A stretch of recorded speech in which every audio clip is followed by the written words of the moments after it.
Autre point de l'actualité ce soir, au procès du putsch manqué, jusque-là, les accusés appelés à la barre sont des militaires de l'ex-RSP. Contrairement à certains qui ne reconnaissent pas les faits, l'adjudant Jean-Florent Nyon, appelé à la barre ce matin, reconnaît les faits à lui reprocher et dénonce ses camarades.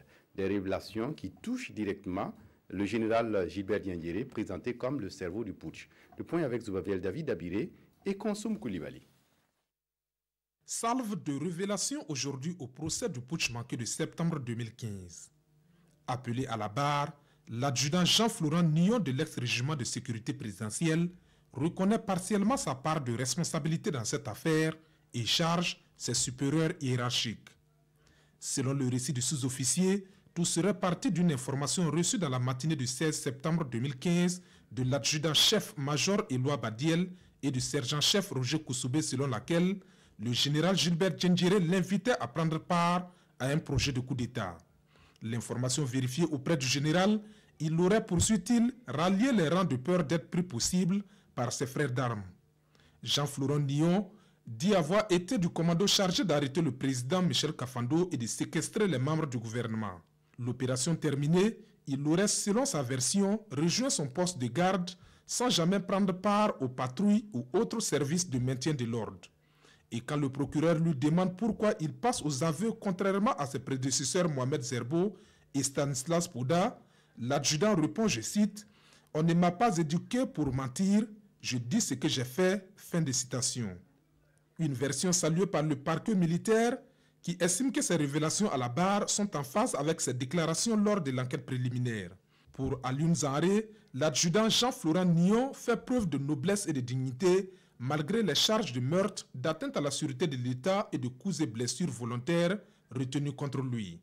Les avocats de la partie civile embouchent la trompette et louent la bravoure d'un homme sincère qui aide à la manifestation de la vérité. Ces révélations ont suscité une avalanche de réactions des avocats du général Gilbert Diendéré. Pour maître Mathieu Sommet, Diendéré n'était plus du régiment de sécurité présidentielle au moment des faits, difficile donc pour lui d'être l'instigateur du putsch. Toutefois, l'adjudant Jean-Florent Nyon reconnaît que le putsch est la conséquence d'un climat délétère créé par le général Yacouba Isaac Zida. Des voix s'élèvent de plus en plus à ce procès pour demander son audition pour mieux cerner les motivations du putsch. Le procès se poursuit demain à 9 h au tribunal militaire de Ouagadougou. Et la déposition du soldat de l'ex-RSP a fait réagir les avocats de la partie adverse. On les écoute au micro de Draman Guéné. Les accusés appelés à la barre jusque-là ont adopté la politique de la solidarité selon le parquet, n'incriminer aucun camarade et rejeter en bloc les faits à eux reprochés. Seul l'adjudant Jean-Florent Nyon a fait le choix contraire. Il reconnaît beaucoup de ses actes pendant le coup d'État. Avec lui, la solidarité a volé en éclats. La défense ne parle plus d'une voix. Aucune défense n'est collective parce que vous aviez plusieurs personnes, mais qui sont poursuivies peut-être pour un même fait. Mais je pense qu'en matière pénale, la responsabilité, elle est personnelle.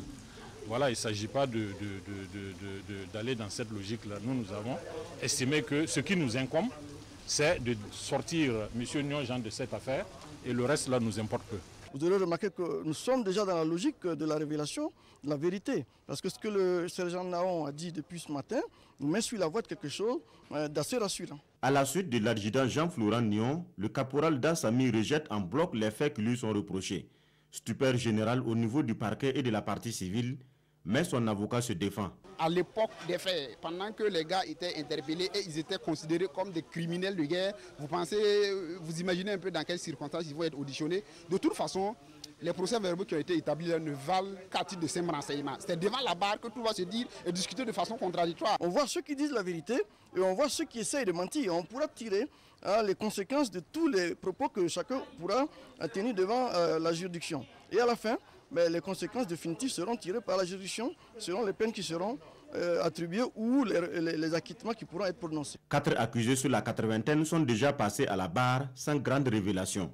Les prochains jours pourront donc nous soutenir sur la responsabilité de tout un chacun.